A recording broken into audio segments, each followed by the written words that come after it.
இலங்கை கடல் எல்லையில் கொழும்பு துறைமுகத்திற்கு அருகாமையில் மற்றுமொரு ஈரானிய கப்பல் இருப்பதாக தகவல்கள் வெளியாகி இருக்கின்றன. எதிர்க்கட்சித் தலைவர் சஜித் பிரேமதாச இன்றைய நாடாளுமன்ற அமர்வின் போது இதனை தெரிவித்திருக்கின்றார். இந்திய கடல் எல்லைக்கு அருகில் இருக்கின்ற சர்வதேச கடல் பகுதியில் மற்றுமொரு ஈரானிய கப்பல் தற்போது நிலைநிறுத்தப்பட்டமை தொடர்பில் இலங்கை அரசாங்கமும் விளக்கமளித்திருக்கிறது. இன்று நாடாளுமன்றத்தில் எழுப்பப்பட்ட கேள்விக்கு பதிலளிக்கும் விதமாக அமைச்சர் நலிந்த ஜெயதிச பல விடயங்களை தெரிவித்திருக்கின்றார். இரண்டாவது ஈரானிய கப்பலானது தற்போது இலங்கையின் கடற்பரப்பில் இல்லை எனவும் அது இலங்கையின் கடற்பரப்பையொட்டி இருக்கின்ற பிரத்யேக பொருளாதார வலயத்திலே இருப்பதாகவும் அமைச்சர் கூறியிருக்கின்றார். அந்த கப்பலில் உள்ள மக்களின் உயிருக்கு அதிகபட்ச பாதுகாப்பை உறுதி செய்ய அரசாங்கம் நடவடிக்கை எடுத்து வருவதாகவும் இந்த பணிகள் முடிந்தவுடன் நாடாளுமன்றத்தில் அறிக்கை சமர்ப்பிக்கப்படும் என்றும் அவர் தெரிவித்திருக்கின்றார். அரசாங்கம் என்ற ரீதியில் சர்வதேச சட்டங்களுக்கு அமையவும் மனிதாபிமான அடிப்படையிலும் தலையிட்டு வருகின்றோம். பிராந்திய அமைதியை பாதுகாக்க தலையிடுகின்றோம். மேலதிக தகவல்களை பின்னர் அறிவிப்போம் என்று அவர் தெரிவித்திருக்கின்றார். எமது கரையிலிருந்து 12 கடல் மைல்கள் வரையான தேசிய கடற்பரப்பு எமக்கு சொந்தமானது. அந்த 12 முதல் 200 கடல் மைல்கள் வரை இருப்பது பிரத்யேக பொருளாதார வலயம். இந்த வலயத்தில் சர்வதேச சட்டம் அமுலில் இருக்கின்றது. பொருளாதார நடவடிக்கைகளுக்கு மாத்திரமே அங்கு எமக்கு அதிகாரம் உள்ளது. ராணுவ நடவடிக்கைகளுக்கு அல்ல என்ற விடயத்தை அவர் தெளிவுபடுத்தி இருக்கின்றார். நேற்று தாக்கப்பட்ட கப்பலானது காலி துறைமுகத்திலிருந்து 19 கடல் மைல் தொலைவில் இருக்கின்றது. இது தொடர்பில் நேற்று அதிகாலை 5-8 மணிக்கு கடற்படையின் கடல்சார் மீட்பு ஒருங்கிணைப்பு மையத்திற்கு முதலில் தகவல் கிடைத்தது. தாக்குதல் நடத்தப்பட்டதா இல்லையா என்பது தொடர்பில் அல்ல, அந்த பகுதியில் சடலங்கள் மிதக்கின்றன என்ற தகவலே முதலில் கிடைத்தது. 1 மணி நேரத்திற்குள் இலங்கை கடற்படை மீட்பு நடவடிக்கைகளை ஆரம்பித்தது. அந்த நேரத்தில் தாக்குதல் குறித்து தேடுவதை விட மனிதாபிமான அடிப்படையில் தலையிட்டு உயிர்களை காப்பாற்றுவதே எமது நோக்கமாக இருந்தது அப்படின்னு சொல்லியும் அமைச்சர் நலிந்த ஜெயதிச விளக்கம் அளித்திருக்கின்றார்.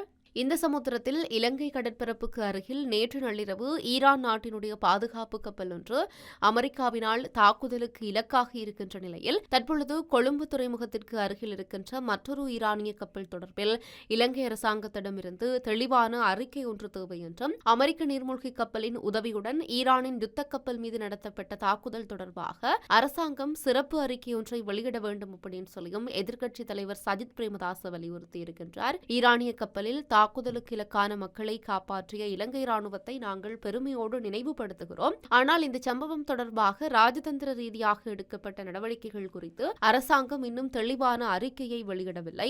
நாட்டின் இறையாண்மை மற்றும் பிராந்திய ஒற்றுமைப்பாட்டில் கவனம் செலுத்த வேண்டிய ஒரு கடுமையான சூழ்நிலை தற்போது உருவாகி இருக்கிறது என அவர் குறிப்பிட்டிருக்கின்றார். மேலும் எமது நாட்டிற்கு அருகில் அத்தகைய கப்பல் அளிக்கப்பட்டது குறித்து அரசாங்கம் சபைக்கு அறிவிக்க தவறியமை குறித்தும் எதிர்க்கட்சித் தலைவர் பல விமர்சனங்களை வெளியிட்டிருக்கின்றார். மேலும் காலி ஹராப்பட்டிய மருத்துவமனைக்கு கொண்டுவரப்பட்ட ஈரானிய பிரஜைகளினுடைய உடல்களை அடக்கம் செய்வதற்காக 40 அடி கொள்கலன் வாகனங்களை மருத்துவர்கள் கோரியிருப்பதாகவும் அவர் தெரிவித்திருக்கின்றார். அத்துடன் இதுகுறித்து அரசாங்கம் கவனம் செலுத்தும் என்று எதிர்பார்ப்பதாகவும் நமது நாட்டின் கடல் எல்லைகளில் நடைபெறுகின்ற நடவடிக்கைகள் குறித்து அரசாங்கம் அறியாமல் இருப்பது தேசிய பாதுகாப்பில் தாக்கம் செலுத்தக்கூடும் என்றும் சஜித் பிரேமதாச குறிப்பிட்டிருக்கிறார். இதற்கிடையே ஐரிஸ் டேனா ஈரானிய கப்பல் விவகாரத்தில் இந்தியா மனிதாபிமானமற்ற முறையில் நடந்து கொண்டதாக நாடாளுமன்ற உறுப்பினர் சாமர சம்பத்தசா நாயக்கு தெரிவித்திருக்கின்றார். நாடாளுமன்றத்தில் இன்று உரையாற்றும் போதுதான் அவர் இந்த குற்றச்சாட்டை முன்வைத்திருக்கின்றார். விசாகப்பட்டினத்தில் நடைபெற்ற பல்தேசிய ராணுவ பயிற்சியில் பங்கேற்க முறைப்படி அழைக்கப்பட்ட ஈரானியர்கள் பயிற்சி முடிந்ததும் முறையாக திருப்பி அனுப்பப்படாமல் கைவிடப்பட்டதாக அவர் தெரிவித்திருக்கின்றார். இந்த சம்பவம் தொடர்பில் இந்தியாவை நேரடியாக சாடிய அவர் இந்த விவகாரத்தில் இலங்கையை இழுக்க முற்படுவது ஒரு அழுக்கான செயல் எனவும் குறிப்பிட்டதோடு சர்வதேச பயிற்சிக்கு முறைப்படி அழைக்கப்பட்டவர்களை நிகழ்வு முடிந்ததும் தூக்கி எறிந்தது போன்ற செயல் மனிதாபிமானமற்றது என்றும் அவர் குறிப்பிட்டிருக்கின்றார். இவ்வாறான ஒரு நிலையில்தான் ஈரானிய கப்பலை மூழ்கடித்ததற்கு அமெரிக்கா மிக மோசமாக வருத்தப்படும் என்று ஈரான் அறிவித்திருக்கின்றது. இந்திய பெருங்கடலில் ஈரானினுடைய போர்க்கப்பலான ஐரிஸ் டேனாவை அமெரிக்கா எந்தவித முன்னறிவிப்பும் இல்லாமல் தாக்கியிருக்கின்றது. இதனைத் தொடர்ந்து அதன் விளைவுகள் குறித்து ஈரான் வெளியுறவு அமைச்சர் அப்பாஸ் அராக்சி கடும் எச்சரிக்கை விடுத்திருக்கின்றார். மேலும் அந்த கப்பல் இந்திய கடற்படையின் விருந்தினராக சென்றிருந்தது என்றும் அவர் குறிப்பிட்டிருக்கின்றார். இது தொடர்பில் அவர் வெளியிட்டிருக்கின்ற எக்ஸ் தள பதிவில் அமெரிக்கா தானமைத்த முன்னுதாரணத்திற்கு கடுமையாக வருத்தப்படும் என்று அப்பாஸ் ராக்சி தெரிவித்திருக்கின்றார். நேற்று வளைகுடாவில் இருந்து ஆயிரக்கணக்கான மைல்கள் தொலைவில் உள்ள இலங்கையின் தெற்கு கடற்பரப்பில் ஈரானிய கப்பலை அமெரிக்க நீர்மூழ்கி கப்பல் தாக்கியமை பதற்றத்தை அதிகரித்திருந்த நிலையில்தான் ஈரான் தரப்பிலிருந்து இந்த எச்சரிக்கை விடுக்கப்பட்டிருக்கிறது. இவ்வாறாக இஸ்ரேல் மற்றும் ஈரானுக்கு இடையிலான போர் என்பது தீவிரமடைந்து வருகின்றது. ஹார்மூஸ் ஜலசந்தி அருகே ஈரானானது கப்பல்களை தாக்கி வருகிறது. அந்த வகையில் தான் ஈரான் தாக்கியதில் ஸ்கைலைட் எண்ணெய் கப்பலில் கடும் சேதமடைந்திருப்பதாக தெரிவிக்கப்பட்டிருந்தது. இதற்கிடையே அந்த கப்பலில் இருந்த இந்திய மாலுமிகள் இருவர் உயிரிழந்ததாக தகவல் வெளியாகி இருக்கிறது. கடந்த ஞாயிற்றுக்கிழமை ஹார்மூஸ் ஜலசந்தியின் அருகே ஓமன் வளைகுடா பகுதியில் முசண்டம் கடற்கரையில் தான் இந்த கப்பலானது ஈரானிய தாக்குதலுக்கு உட்பட்டது. இதில் அங்கிருந்த எண்ணெய் கப்பல் தீப்பற்றி எரிந்ததாக சொல்லப்படுகிறது. ஸ்கைலைட் என்ற இந்த எண்ணெய் கப்பலில் மொத்தம் 20 பேர் இருந்திருக்கிறார்கள். அதில் 15 பேர் இந்தியர்கள் அப்படின்னு சொல்லியும் 5 பேர் ஈரானை சேர்ந்தவர்கள் என்றும் தகவல்கள் வெளியாகி இருக்கிறது. முதலில் அவர்களினுடைய நிலை என்னவென்றே தெரியாமல் இருந்தது. பிறகு அவர்கள் மீட்கப்பட்ட நிலையில் அதில் படுகாயமடைந்தோருக்கு சிகிச்சை அளிக்கப்பட்டு வருகின்றது. ஸ்கைலைட் என்ற எண்ணெய் டேங்கர் பலாவு நாட்டின் கொடியுடன் இயங்கும் கப்பலாகும். மேற்கு பசிபிக் பெருங்கடலில் இருக்கின்ற மைக்ரோனேசியா என்ற பகுதியில் உள்ள தீவு நாடான பலாவு நாட்டின் கொடியுடன் இயங்கிய எண்ணெய் டேங்கரை தான் ஈரான் சுட்டு வீழ்த்தியிருக்கின்றது. இதற்கிடையே ஸ்கைலைட் எண்ணெய் கப்பலைச் சேர்ந்த காணாமல் போன 2 இந்திய மாலுமிகள் உயிரிழந்திருப்பதாக தகவல்கள் வெளியாகி இருக்கிறது. இந்த சம்பவம் பெரும் பரபரப்பை ஏற்படுத்தி இருக்கிறது. அதே நேரம் இது தொடர்பாக எந்த ஒரு அதிகாரப்பூர்வமான அறிவிப்பும் வெளியாகாமல் இருந்தது.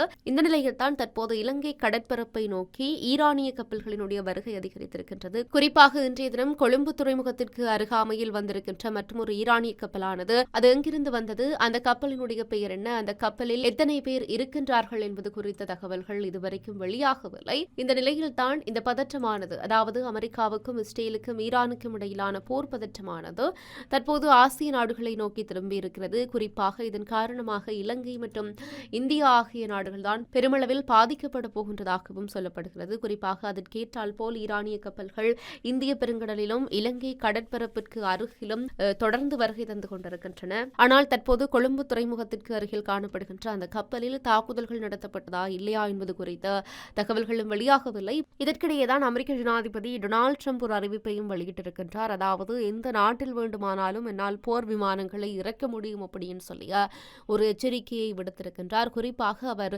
ஈரானுக்கு ஆதரவாக செயல்படுகின்ற நாடுகளை குறிவைத்துதான் இந்த எச்சரிக்கையை விடுத்திருக்கின்றார். அந்த வகையில் தற்போது ஈரானுக்கு இலங்கை உதவி வருகின்ற நிலையில், மனிதாபிமான அடிப்படையில் இலங்கை உதவி வருகின்ற நிலையில் அமெரிக்க அதிபர் டொனால்டு ட்ரம்பினுடைய கோபம் இலங்கை பக்கமும் திரும்பக்கூடுமோ என்கின்ற ஒரு அச்சம் இருக்கின்றது. ஏற்கனவே வரி விதிப்பின் மூலம் அவர் இலங்கைக்கு பெரும் அச்சுறுத்தலாக இருக்கின்றது அமெரிக்கா. இந்த நடவடிக்கையின் காரணமாக மேலும் இலங்கை மீது அமெரிக்க வரி விதிப்புகள் நிகழ்த்தப்படுமா அப்படி என்கின்ற மிகப்பெரிய கேள்வியும் இருக்கின்றது.